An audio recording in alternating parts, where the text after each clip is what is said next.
नमस्कार। बिहार एसएससी ने अपने 3 साल के दिए हुए बहाली में अभी तक कोई भी ऐसा कदम नहीं उठाया है जिससे कि हम लोगों को लगे कि एग्ज़ाम होने वाला है या एग्ज़ाम में कुछ प्रोसेस आगे बढ़ रहा है। हाँ, 1-2 निविदा की सूचना ज़रूर आई थी टेंडर के मामले में एग्ज़ाम कराने में, लेकिन वो भी बहुत ही शिथिल पड़ती हुई दिखाई दे रही है। हम आज समझेंगे कि बिहार एसएससी जो है वो अपने एग्ज़ाम इस साल करा पाएगी या नहीं, एग्ज़ाम होगा या नहीं होगा। इस पे मेरा कुछ डायरेक्ट ओपिनियन है। अगर आपको लग रहा है कि वो सही है तो आप हमें बताएंगे। बिहार एसएससी का सबसे बड़ा कारण है रिक्तियों में लगातार वृद्धि हो रही है। रिक्तियों में लगातार वृद्धि, पहले 12,000 पद पे निकला, फिर 23,175 पद पे, अभी 24,000 प्लस पद हो गए हैं। और परिचारी वाले मिला लें तो लगभग 35,000 पद बिहार एसएससी ने दे दिया है। हर बार नई रिक्तियाँ जुड़ी, 5 बार एग्ज़ाम फॉर्म का डेट बढ़ा, 5 बार लगभग 5-5, 6-6 महीने तक फॉर्म भरा गया है। अभी तक फॉर्म में 3 साल हो गया है। अभी तक बार तिथि बढ़ी। इससे हम लोगों का धीरे धीरे टाइम लगभग 3 साल से ज़्यादा होता हुआ दिख रहा है। बड़ी चुनौती, बड़ी संख्या में अभ्यर्थी हैं। अभ्यर्थी में इतने बड़े स्तर पर परीक्षा केंद्र और सुरक्षा व्यवस्था चाहिए, जिसके लिए बिहार एसएससी अभी कोई कदम नहीं उठाती हुई दिख रही है। हमें नहीं लग रहा है कि बिहार एसएससी का अभी से शुरू करेगी तो 6-8 महीने से कम इन सब में लगने वाला है। आगे भी कई लंबित परीक्षाएं हैं, उन बिहार एसएससी का भी परीक्षा बहुत लंबा चलेगा। इसमें लगभग लाखों विद्यार्थी हैं। सेकंड नंबर ये है कि बिहार का जो वेतन बजट 72,960 करोड़ के लगभग है।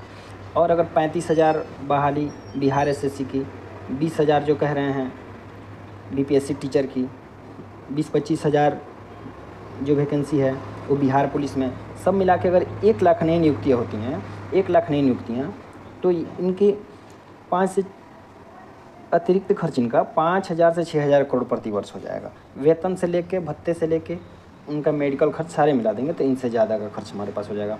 और बिहार का बजट भी उतना नहीं है। अब और हाल ही के दिनों में बिहार में ऐसा हुआ है कि बिहार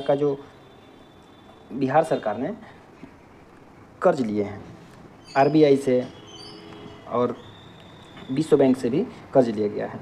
यानी कि 24 अप्रैल 2026 बिहार सरकार ने आरबीआई से 12,000 करोड़ का ऋण मांगा है। वृद्धा पेंशन, विधवा पेंशन, अभी पेंशन भी 2-3 महीने से समय पर नहीं आ रहा है। और 4,000 करोड़ पहली किस्त में बिहार सरकार को मिली है।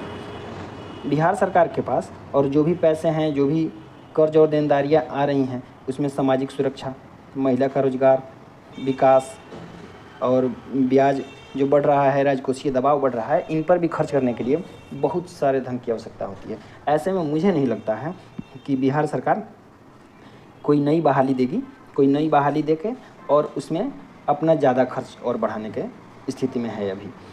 यानी कि अगर मान लें कि केवल बिहार एसएससी की अगर बहाली किया जाए, बिहार एसएससी के बहाली पर ही बिहार सरकार की 35,000 अगर बहालियाँ की जाए, 35,000 सीट्स पर बहाली की जाए, इसमें सीजीएल, 10th लेवल का परिचारी, 12th लेवल का बिहार एसएससी क्लर्क की जो परीक्षा होता है वो, इसमें अगर 35,000 सीट के लगभग में अगर बहाली की जाती है और सारी के एवरेज सैलरी मान लेते हैं कि 40,000 के करीब में हो, तो भी 1,40 करोड़ के आसपास, इतना के आसपास हर महीने खर्च बढ़ेगा केवल सैलरी में।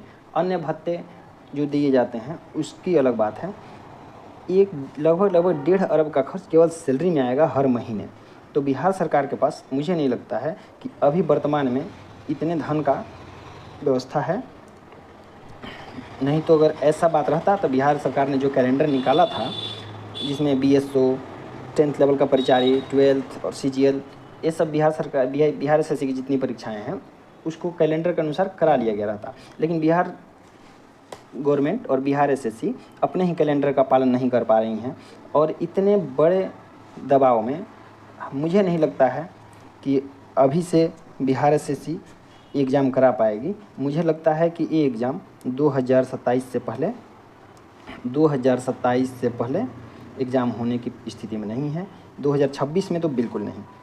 हो सकता है कि मैं गलत हो सकता हूँ, लेकिन जैसी परिस्थितियाँ बन रही हैं उसके अनुसार मैंने अपना ओपिनियन रखा है।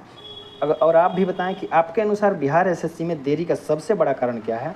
आप एक कमेंट में ज़रूर बताएंगे। धन्यवाद।